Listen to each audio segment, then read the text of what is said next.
നമസ്കാരം, ഞാൻ അരുൺ സുധാകർ. ലോക സിനിമയിലൂടെ എന്ന പരമ്പരയുടെ 2ാം എപ്പിസോഡിലേക്ക് നിങ്ങൾക്കേവർക്കും സ്വാഗതം. നമ്മുടെ ആദ്യ പരമ്പരയായ ദ കിഡ്, സർ ചാപ്ലിൻ്റെ ദ കിഡിന് കിട്ടിയ പ്രോത്സാഹനവും അതിൻ്റെ തിരുത്തലുകളും ഉൾക്കൊണ്ടുകൊണ്ട് നമ്മുടെ എല്ലാ പ്രിയ പ്രേക്ഷകർക്കും നന്ദി രേഖപ്പെടുത്തിക്കൊണ്ടും നമ്മുടെ ഈ പുതിയ എപ്പിസോഡ് ഇവിടെ ആരംഭിക്കുകയാണ്. ഇന്ന് നമ്മൾ പരിചയപ്പെടുത്തുന്ന ലോക സിനിമ ദ ബൈസിക്കിൾ തീവ്സ്, വർഷം 1948. വിറ്റോറിയോ ഡി സീക്ക എന്ന വിശ്വവിഖ്യാത ചലച്ചിത്രകാരൻ, തിയേറ്റർ ഉടമ, നാടക നടൻ, സംവിധായകൻ, സിനിമാ നടൻ എന്നിങ്ങനെ സിനിമയുടെ സമസ്ത മേഖലകളിലും വിരാജിച്ച ഒരു അതുല്യ പ്രതിഭ. ഇറ്റാലിയൻ നിയോ റിയലിസ്റ്റിക് ശൈലിയുടെ കുലപതി, ഇറ്റാലിയൻ നിയോ റിയലിസ്റ്റിക് സിനിമയുടെ തന്നെ ഒരു മുഖമുദ്രയായി മാറിയ ഒരു ലോക സിനിമ. മറ്റൊരു അതുല്യ പ്രതിഭയായ സിസാറെ സാവിറ്റിനി തിരക്കഥ രചിച്ചു. നമ്മുടെ സത്യജിത് റേ അടക്കമുള്ള പല പ്രമുഖ ചലച്ചിത്രകാരന്മാർക്കും ഈ സിനിമ പിന്നീടൊരു പാഠപുസ്തകമായി മാറി. നമ്മുടെ കഥ നടക്കുന്നത് യുദ്ധാനന്തര ഇറ്റലിയിലാണ്. അന്റോണിയോ റിക്കി എന്ന തൊഴിൽ രഹിതൻ, അദ്ദേഹത്തിന് ഒരു ഭാര്യയും ഒരു ചെറിയ മകനുമുണ്ട്. അത്യാവശ്യത്തിന് നല്ല ദാരിദ്ര്യവും. യുദ്ധാനന്തര ഇറ്റലിയാണെന്നുള്ളത് നമ്മൾ ഓർക്കണം. അങ്ങനെയിരിക്കെ ഭാഗ്യവശാൽ അദ്ദേഹത്തിന് ഒരു ജോലി ലഭിക്കുകയാണ്, പോസ്റ്ററുകൾ ഒട്ടിക്കാൻ. പക്ഷേ ജോലിയുടെ ഭാഗമായി അദ്ദേഹത്തിന് ഒരു സൈക്കിൾ വേണം. എന്തു ചെയ്യും? കയ്യിൽ കാശില്ല. വിഷമിച്ചിരുന്ന അദ്ദേഹത്തിന് സഹായവുമായി അദ്ദേഹത്തിൻ്റെ ഭാര്യ എത്തുകയാണ്. സ്വന്തം കിടക്കവിരി വിറ്റ് അവൾ സൈക്കിൾ വാങ്ങിക്കാനുള്ള കാശ് സംഘടിപ്പിച്ചു കൊടുക്കുകയാണ്. 1, 2, 3, 4, 5, 6, 7. 1, 2, 3, 4, 5. Grazie, buongiorno.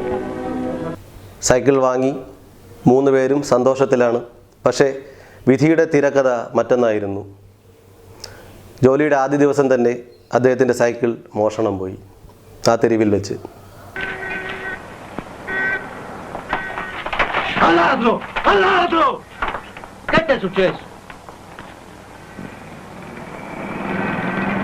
ആ സൈക്കിൾ വീണ്ടെടുക്കാനായി മകൻ ബ്രൂണോയും ഒന്നിച്ച് അന്റോണിയോ റിക്കി ആ നഗര തെരുവുകളിലൂടെ അന്വേഷിച്ചിറങ്ങുകയാണ്, അച്ഛനും മകനും.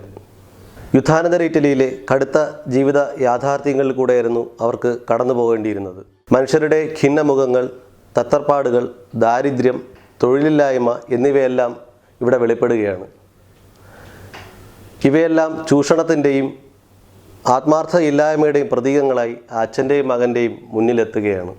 പിന്നീട് തങ്ങളുടെ എല്ലാമായ അവരുടെ ആ സൈക്കിളിനെ കണ്ടെത്തുകയാണ്, ആ മോഷ്ടാവിനെ അവർ കണ്ടെത്തുകയാണ്.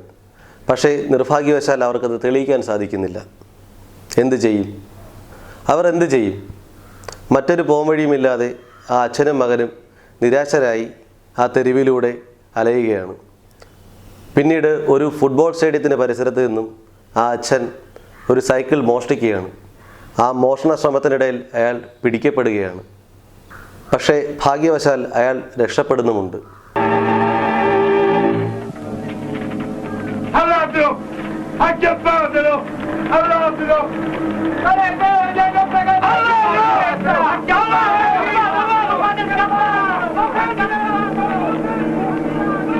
നീതിമാനായ പിതാവിൻ തല താനെ കുമ്പിട്ടുപോയി, അപമാനഭാരത്താൽ ഹൃദയതാളമിടറി തൻ പൈതലിൻ മുന്നിലായി. ദരിദ്രനാണെങ്കിലും ആ പിതാവ് നീതിമാനാണ്. അപമാനഭാരത്താൽ തകർന്നുപോയ ആ പിതാവിനെ ആ മകൻ, ആ ചെറിയ കുഞ്ഞ് ആശ്വസിപ്പിക്കുകയാണ് ഇവിടെ.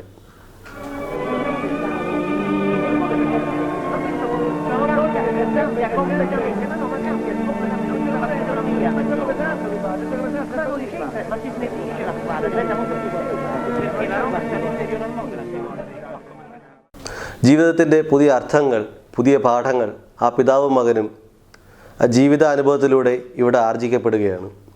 പരസ്പരം അനുഭവിച്ചും അറിഞ്ഞും സ്നേഹിച്ചും ആശ്വസിപ്പിച്ചും ആ പിതാവും കുഞ്ഞും ആൾക്കൂട്ടത്തിനിടയിൽ അലിഞ്ഞു ചേരുന്നിടത്ത് ഈ ലോക സിനിമ അവസാനിക്കുകയാണ്. മികച്ച വിദേശ സിനിമയ്ക്കുള്ള ഓസ്കാർ അവാർഡ് അടക്കം ഒട്ടനവധി ദേശീയ അന്തർദേശീയ പുരസ്കാരങ്ങൾ ഈ സിനിമയ്ക്ക് ലഭിക്കുകയുണ്ടായി.